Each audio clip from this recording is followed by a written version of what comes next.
কেমন আছো তোমরা সবাই? আশা করি সবাই ভালো আছে। ঢুকে বলছি আমার কবুতরের ঘরের ভিতরে। আর এদের কি অবস্থা বৃষ্টির দিনে তোমাদের সাথে শেয়ার করব। দেখো আমার এইখানে কিন্তু গাবলা পেতে রেখেছি, কারণ এইখানে একটা টালি ফেটে গেছে। ফেটে যাওয়ার কারণে ওই যে ওখান থেকে দেখতে পাচ্ছ, ওখান থেকে আম পরে কিন্তু ফেটে গেছে। আর এখানে দেয়ালটি হলো ভিজে যাচ্ছে আস্তে আস্তে। এটা সেই জন্য এখানে গাবলা দেওয়া, যাতে ভিতরে জল না পড়ে। আর এটা আজকে ঠিক করব। দুদিন ধরে সময় পাচ্ছি না বলে এটা কিছু করতে পারছি না। আর সবগুলো কিন্তু খিদে লেগে গেছে। 3টে মুরগি, কবুতরও কিন্তু খিদে লেগে গেছে। আর সব থেকে বেশি অসুবিধা হচ্ছে আমার এই কবুতরটা। এ কিন্তু ঠিকঠাক করে খেতেই পাচ্ছে না। আর এদের কি খেতে দিই দেখি, এরা গম খায় নাকি মুরগিরা। মুরগির জলটাও কিন্তু চেঞ্জ করতে হবে, অল্প করে দিয়ে দিলাম। আর যাই হোক, এদের তো দিতেই হবে, কারণ এদের বাচ্চা আছে। দেখো বাচ্চাটা কিন্তু বেশি গ্রোথ হয়নি, যতটা গ্রোথ হওয়ার কথা ততটা কিন্তু গ্রোথ হয়নি, তোমরা দেখতে পাচ্ছ। এরা কিন্তু খাওয়া শুরু করে দিয়েছে।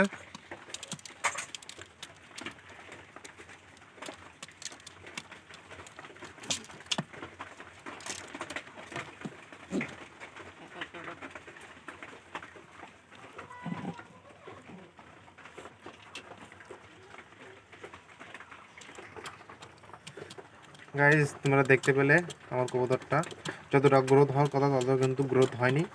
আর এদের কিন্তু এখন একটু খাওয়া দাওয়ার অসুবিধা হয়ে যাচ্ছে, যেহেতু এখন বর্ষাকাল। মেন সমস্যা হচ্ছে আমাদের এই মুরগিটাকে নিয়ে, মানে মুরগির জন্য কিন্তু কবুতরের বেশি অসুবিধা হয়ে যাচ্ছে। মুরগিগুলো কিছু খেয়ে ফেলতে হবে আর কিছু বিক্রি করব। যাই হোক, এদের এইভাবে কিন্তু কোনোদিন আমি খেতে দিইনি, যেগুলো এখন দিতে হচ্ছে। উফ ও সেট, ওটা খোলা।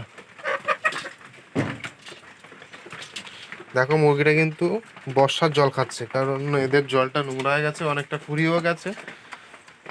সেই জন্য ওরা বর্ষার জল খাচ্ছে। এখন জলটা ফেলে দিব, ফেলে দিয়ে আবার নতুন করে আনতে হবে।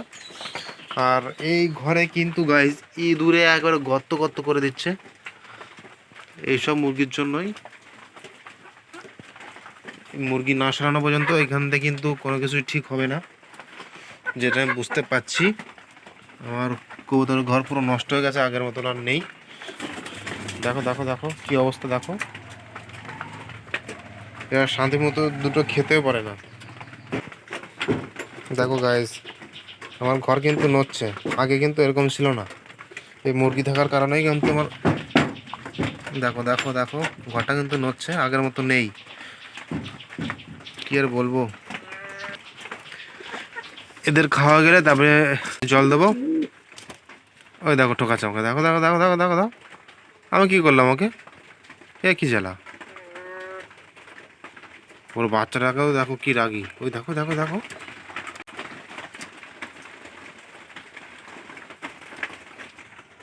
ওদের যা খাওয়া হয়ে গেছে। এখন এগোটাকে এর মধ্যে ঢেলে দিয়ে বা এখানে রেখে দিয়ে ওদের জল আনবো। আর বাইরে বৃষ্টি হচ্ছে, চলো দেখা যাক। দেখো জল কিন্তু অনেকটাই ফুরিয়ে গেছে, সেই জন্য খেতে পাচ্ছে না ঠিকঠাক করে। আর এদের গা কিন্তু এখন প্রচণ্ড পরিমাণে নোংরা, আগে এত ছিল না। আমার মুরগিটা এখানে আনা একটু ভুল হয়ে গেছে। চলো জলটা পাল্টে দিই, যা।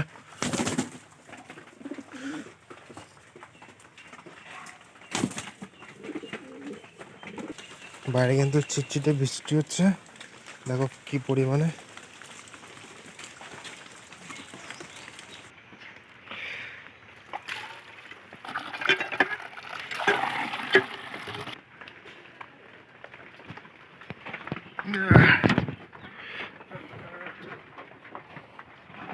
চলে আসলাম জল নিয়ে, বাবা কি ভারী। তাই যে আজকের মতো টাটা। যদি ভিডিওটা ভালো লাগে তাহলে অবশ্যই একটা লাইক করে দিও। Thank you.